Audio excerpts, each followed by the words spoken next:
Hello, my Built 5000 Nation. How's everyone doing? Hopefully, everyone's having a great day. If not, I hope it gets better from here. We are back with another watcher. And before we get into today's story, we all know it's Watcher Wednesday. It's been like that for the longest time on this channel.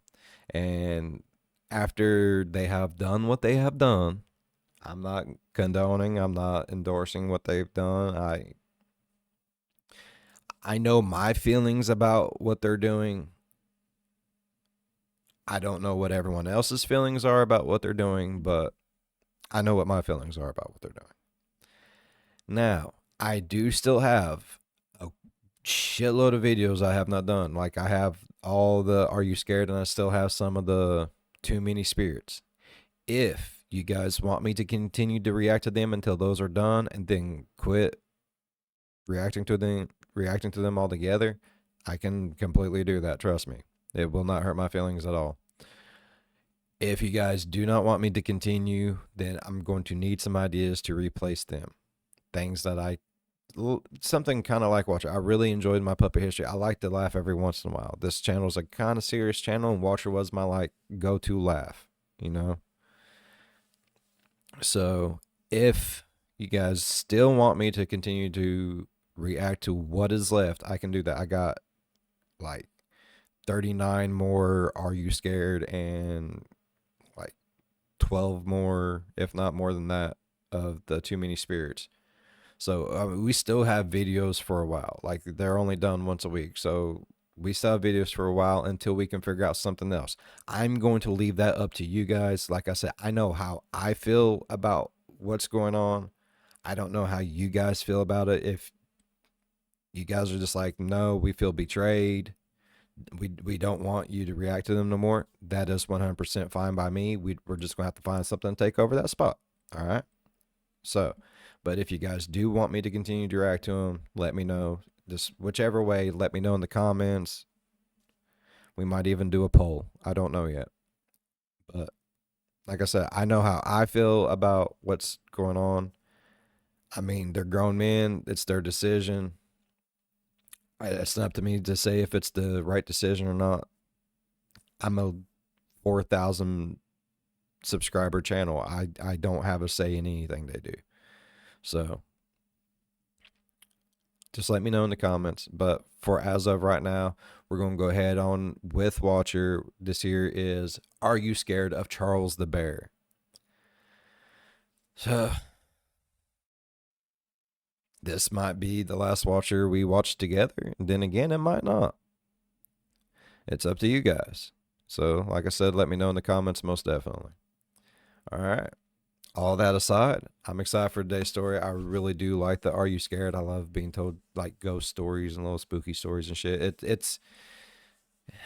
I just love it. I don't know why. I really do. So, and see, that's another reason why I'm a little upset. Like, I watched pretty much everything Watcher made. Like, Are You Scared? Puppet history. Oh my god, I'm gonna miss the professor most of all. All right, let's get into today's story. Let's get off this shit. All right, I'm excited for today's story. If you guys are excited as I am, go ahead, turn them lights down low, put on something comfy, cup with something special. Let's get spooky. Damn, I have mixed feelings, like I do.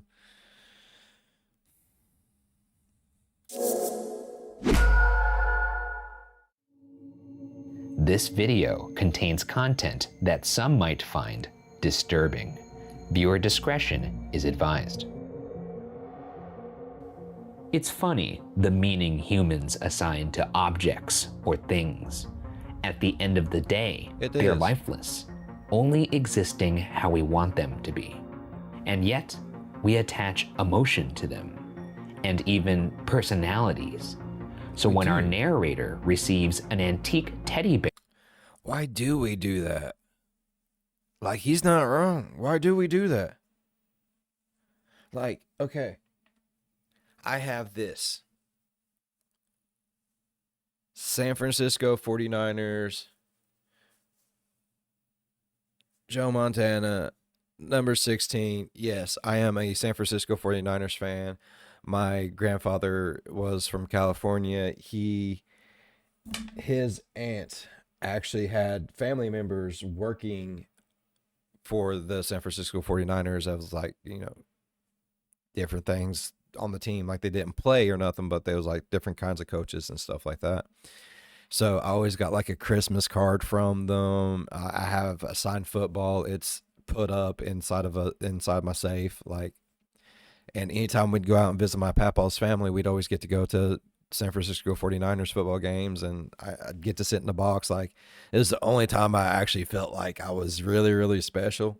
So I do. I love the San Francisco 49ers altogether, but he's right. Like,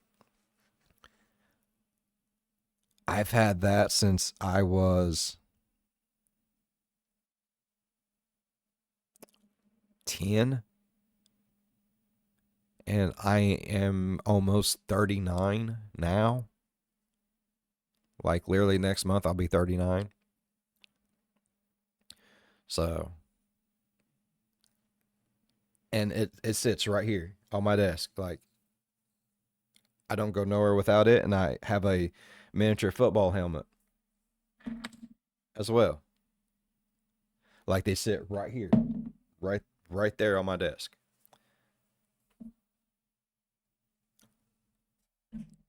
I've never really thought about it like that. That's weird. And if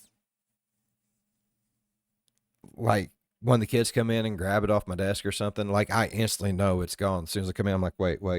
And then I start to freak out like, oh no, where's it at? I leave it there because it's kind of my good luck charm. I got it whenever I was really little and I was going through a really hard time in my life. And I don't know, I've had it ever since. And it's just really special to me. So that's weird though, ain't it? Like something that can just deteriorate, dry rot, just fade away into nothingness holds that much value. That's crazy.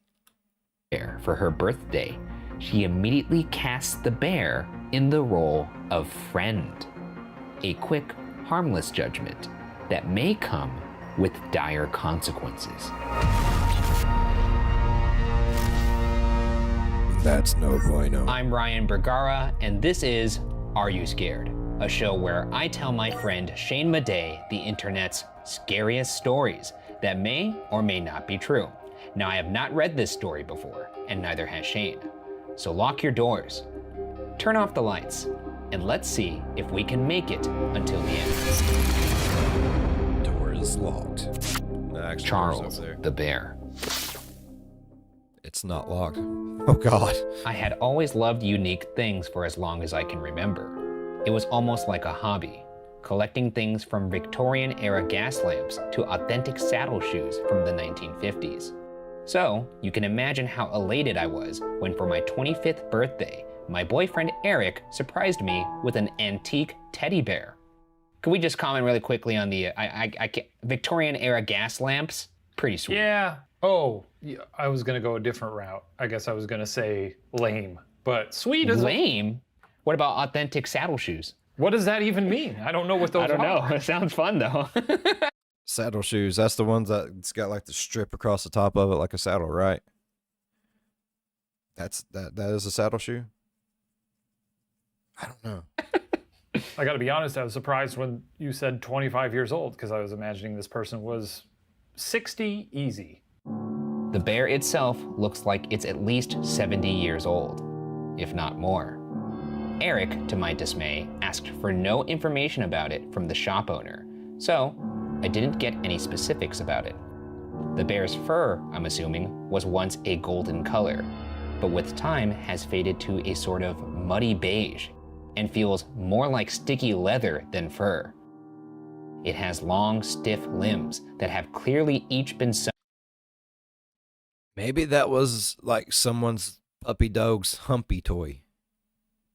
Does anyone else have a dog out there that just refuses to stop humping and you've bought a stuffed animal for it to just go and do its own freaking thing?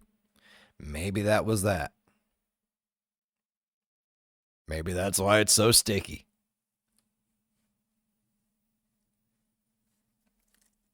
Ew, I just grossed myself out. Ew. Oh. Going on over and over again. He's missing his right ear, and his left is also crudely sewn to his head. His once black nose was all scuffed, and he was missing an eye.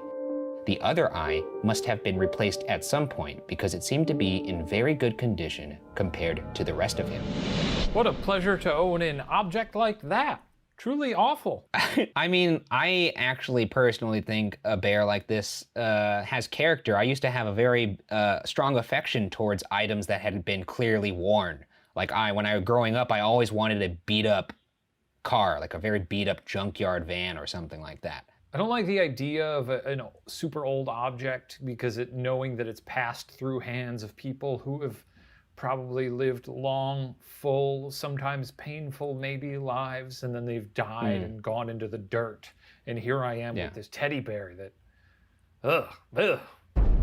The instant I picked up the delicate and stiff body, I just had such a strange urge to call him Charles. Since I was so excited about him, I placed Charles in a spot of honor on my dresser across from my bed. I set him on a small satin cushion between my collection of 1920s perfume bottles, a decision I would later come to regret. It's very funny to describe a teddy bear as stiff. Yeah, that's true. Days went by as normal until it was an exact week from my birthday. I woke up at around 2:50 in the morning to the sound of my cat hissing at the foot of my bed. I flicked on my phone's flashlight and got out of bed. I found Audrey sitting in front of my dresser, looking up. I scanned my light around and noticed that Charles had slumped forward. Thinking he may have just naturally shifted as things do, I pushed him back and picked up Audrey and went back to sleep. The movement probably just scared her, so again, I let it go. Cats can be Freddy, and if, a bear moves and hears, cat's never heard that before in that room. This is my safe space. What's going on? Go. Just to check in here. You're letting this go. Even I'm like, yeah, things fall over in the night. Sometimes the air conditioning. I know I get all like, every time something happens on a haunted investigation, but this is me living in my home. So I'm willing to kind of chalk a couple more things up to chance in this kind of especially here in quakey LA, you know what I'm talking about? Yeah, that's true. Any little tremor sleep through half a dozen earthquakes every night. The next morning, I woke up to Eric not so subtly complaining about me letting the cat sleep in the bed. When I asked what the issue was, he complained that Audrey scratched him, and now he had these long claw marks on his arm.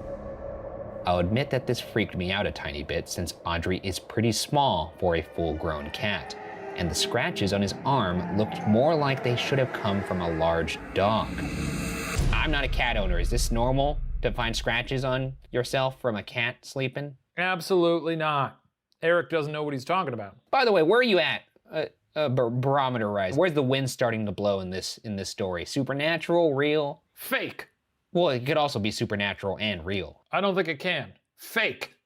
A few more days passed, and we both almost forgot about the scratching incident. I do love that, but things started to become... See, I'm gonna miss that. It's not even like...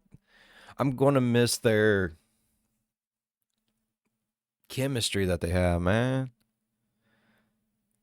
Off in an almost indescribable way. Eric was a bit more irritable than normal, and I'll admit I was as well. We almost never fight, so it was weird that we would get into little arguments over the dumbest things.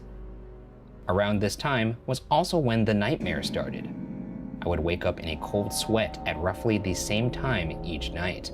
And each night, I would hear Audrey doing something in the bedroom, like hissing or scratching, things she would never do before. It sounds so crazy, but it felt like I was being watched by something in the darkness. It was unsettling. Eric started sleeping on the couch around that same time, claiming that the way I was talking in my sleep was keeping him up. I pressed him for further details, now feeling solidly unnerved, and he just said it was gibberish. Like gibberish like, Well, I don't think she's sleeping and scatting. See, my old lady, she talks gibberish in her sleep, but it's like, yeah, I don't know.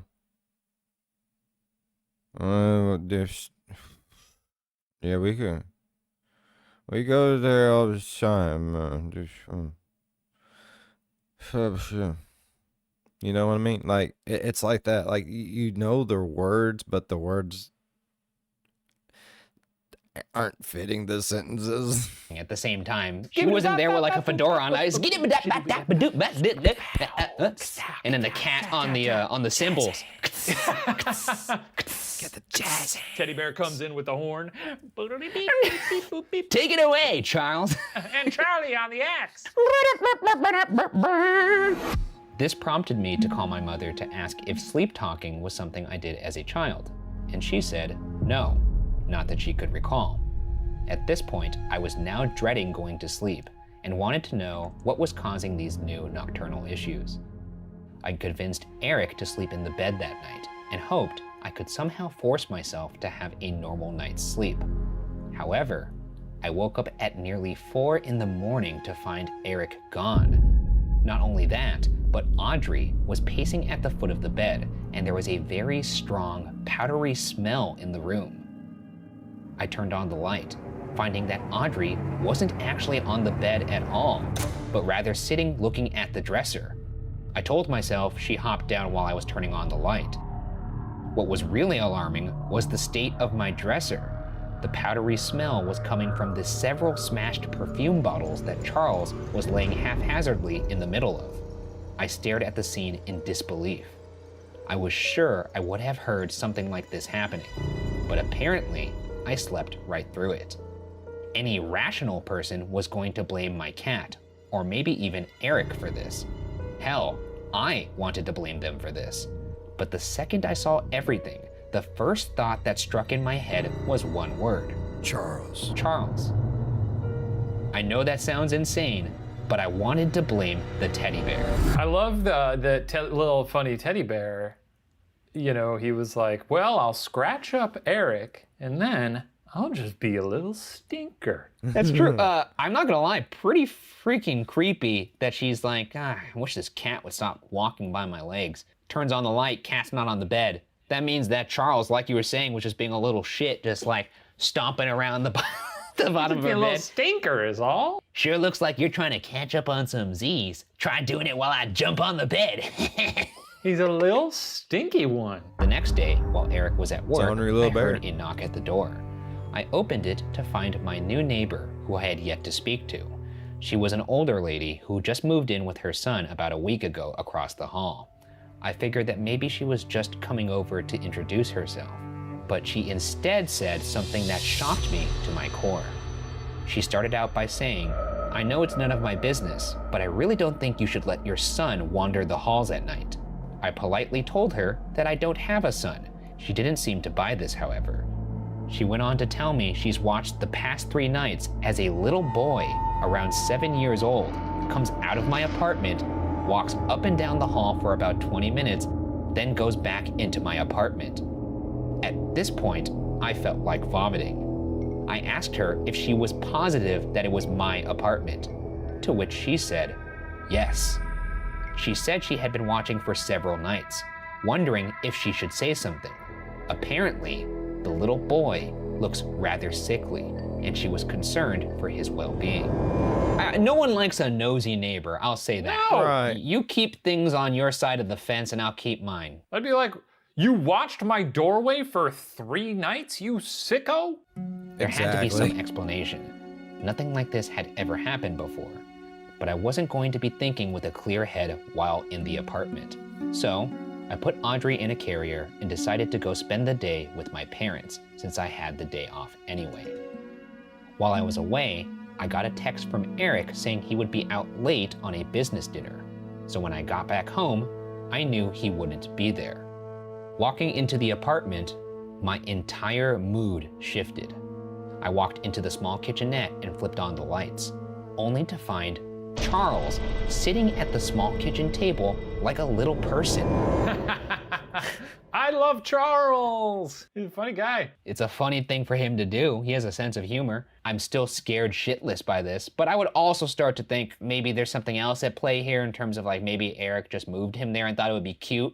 Like there's a world where this is like cute. What if Eric is just like really good at sick?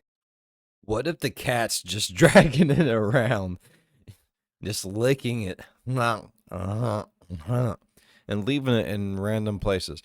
I ain't kidding. It can happen. Cats do weird things, people. Like, you gotta keep an eye on them. They can be shifty. Pranks. I took a step back and tried to rationalize, but I couldn't. Even if Eric had come home, he wouldn't have moved Charles like this. He had no idea I suspected there was something off about the bear, and moving things around like that just wasn't his sense of humor. I took a deep breath, feeling the fear tightening in my chest. Charles? I had said in what I hoped was a stern voice. Are you doing this? Obviously, I got no response. I turned away, determined to do something to set my mind at ease. I picked him up, finding that he felt like he had been sitting in the freezer, and shoved him in the closet by the front door. I'm imagining just picking up the bear and then just setting it down somewhere in your hands, just being like, looking like you've just like wiped the bottom of a car, just grease. Just gas seeping out of this bear's belly button. It's gross. It's a gross situation.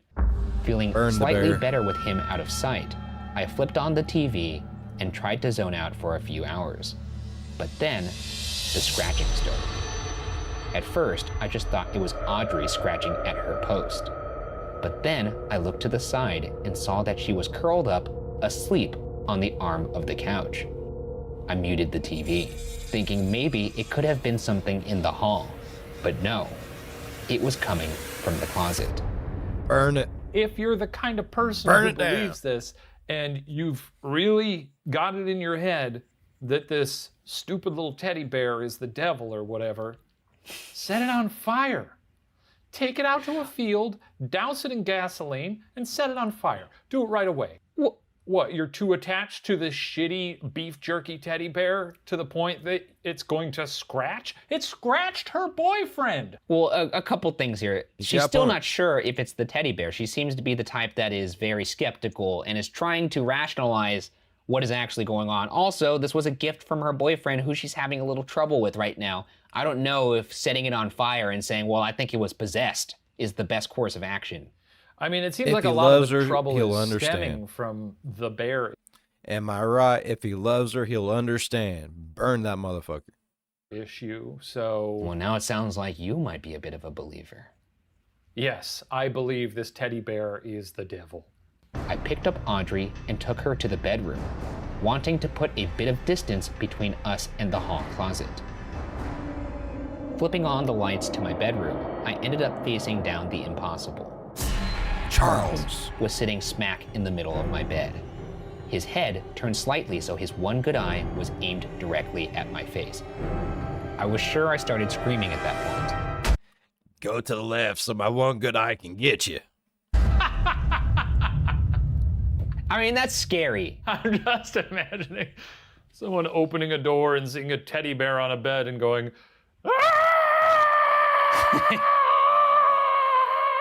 The next thing I knew, there was a knock at the front door. I all but ran away from my bedroom to yank open the door, hoping it was Eric so I wouldn't have to be alone with whatever this was. Instead, it was my neighbor again, looking rather cross. I saw your boy again, is what she said, clearly oblivious to the state I was in. I thought you would keep a better eye on him. I tried explaining once again that I didn't have a son, but she didn't believe me. What she did do still gives me chills to this very day. She pointed behind me. He just ran past. You don't have to lie. Just keep an eye on him. She left, leaving me to face whatever the hell was happening on my own. After a good 5 minutes of just standing frozen, I said, Charles? There was a long stretch of silence until I heard footsteps to my left, which was the hallway leading to the bedroom. I was paralyzed with fear. I didn't move away from in front of the door until Eric walked in a half hour later. Oh, why is she even chilling? Just leave. Well, yeah, why is she waiting? Why is she not Would leaving? you? Would you stick around? No. I've been gone. I'd be hitting Westfield. I'd be going to the mall and trying to take my mind off of this kid. Clearly, I was in a state, and he asked what was wrong. So I told him everything I thought and everything I experienced. Instead of understanding, I got an eye roll. "You're crazy," is what he said.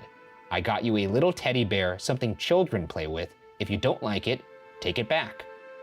I wanted to argue and scream at him, but it wouldn't have done any good. Eric had been in a mood for a week, and I now knew deep down it had something to do with Charles. I asked Eric if the person he bought Charles from told him anything strange, to which he of course said, no. He got settled to yet again sleep on the couch, and I begrudgingly took my cat and went back to the bedroom.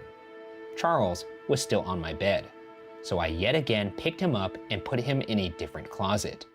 If you could see your partner's clearly upset, maybe don't say, "You're crazy." Like Right. that's not the best, but That's the who knows, worst he thing could be you can under the do. trance of Charles here. The trance of Charles. Ooh. What do you think his vibe is? Do you think he's more like classic trance, like kind of like a hypnotist, like, yes, feel me on my leathery I think it crawls skin. into your butt and takes over your Ooh, brain. You got perfume, I love perfume, let me lay around in it. Yeah, I'm imagining a very 1920s sort of, hey there, Skipper. You look like a enterprising young little kitty cat. Hey, wouldn't you mind scratching that boy Eric up there? Trance of Charles, kablanc. I kept on my bedside lamp and tried in vain to go to sleep. To my surprise, Okay. I must have dozed off because I woke up at around 3:30 to the unmistakable sound of my closet door opening. Audrey had jumped up and was hissing in that direction. From where I was, I couldn't see into the closet, only that the door was now open when it shouldn't have been. "Stop it, Charles," I said in a firm voice, once I was actually able to speak. If this was somehow a kid, like my neighbor thought, I figured getting tough might work, even though I was petrified. I stared at the door for a long amount of time, and nothing more happened. I knew I had to get up to check it out. Oh yeah, of course. So, on shaking legs, I tiptoed across the room, my imagination getting the better of me as I thought of what I could possibly find in my closet. To my relief, Charles was where I left him, his singular eye burning a hole in my chest. I pushed the door shut and moved my small trash can in front of it in an attempt to pin it shut. No sooner had I got back in bed than the scratching started. It was faint at first, but started getting louder and louder until it sounded like someone was using sandpaper on the other side of the door. As the scratching seemingly reached its apex, I felt something tap my shoulder. I let out a small scream and whipped around, only to find absolutely nothing behind me.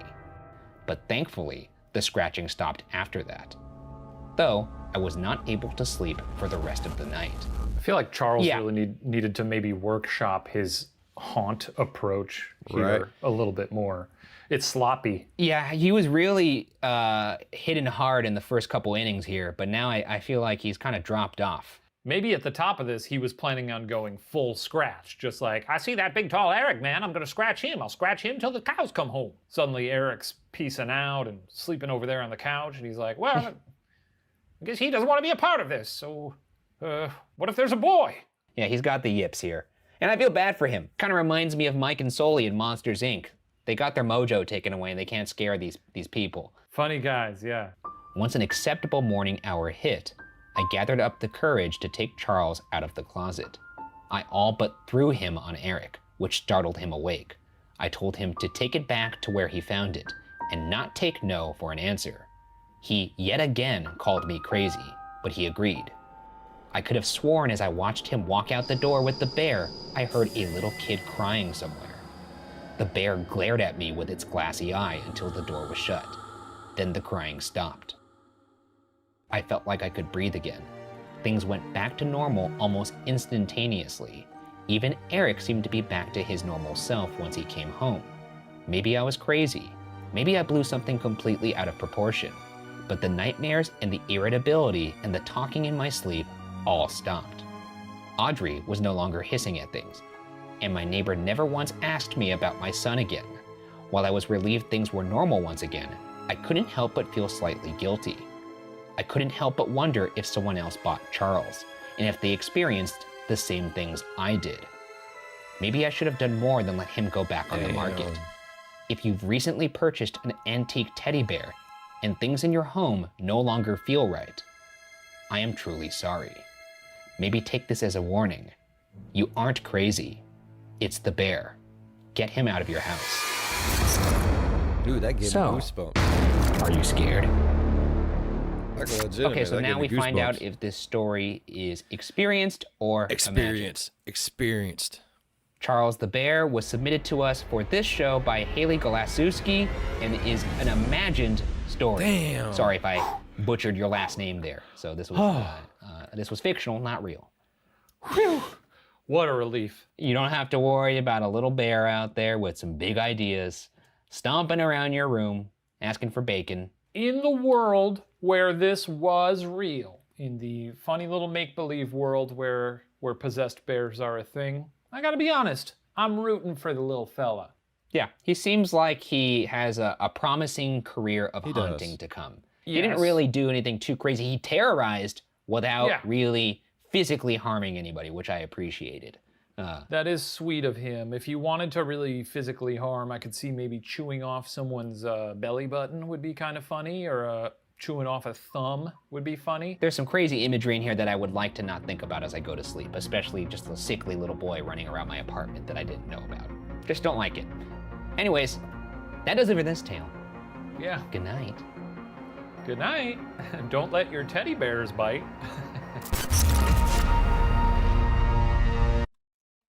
All right. That was a pretty good story. I don't know if it's just the fact that everything that's going on with him, I wasn't as into it as what I normally am, and I do apologize for that. The next one, if you guys want me to continue, will probably be better. It is what it is. But like I said, I can't control what they do. No one can control what they do. I mean, if they can see how every subscriber they have is just like pissed as shit and still don't do anything, I mean, nothing anyone else can do. But like I said, if you guys do want me to continue reacting to what I have left, I would be more than happy to. If not, let me know. Leave it in the comments down below. But other than that, really enjoyed today's story. If y'all enjoyed it as much as I did, please leave a thumbs up. And while you're down there going over, slap that subscribe button. Become part of the Built 5000 Nation. We do some crazy shit here. If you want to know when that crazy shit happens, ding that bell. It might work for you. It might not. But if it do, jump in on one of my premieres, go over in the live chat and say, hey, Bill, I got dinged. I've seen y'all. Y'all been getting dinged by me a lot here lately, huh? All right. As always, be good to one another. I'll see you in the next one. Bye-bye. Damn. Fucking teddy bear. That was rude of it.